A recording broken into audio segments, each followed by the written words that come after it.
Νίκος Κουσίδης. Νίκος Κουσάνης. Διαμαντής Κουκούμης. Χάρης Μαυρίας. Αλέξανδρος Μουζακίτης.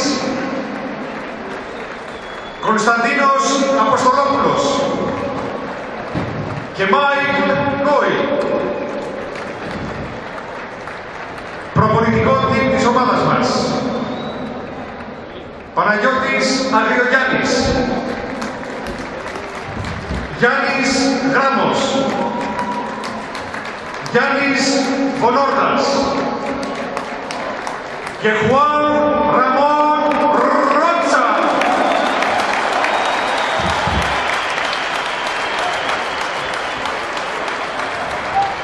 Και τώρα ο αρχηγός της ομάδας, Κωνσταντίνος Τριανταφυλόπουλος, έρχεται με το κύπελλο του πρωταθλητή μας.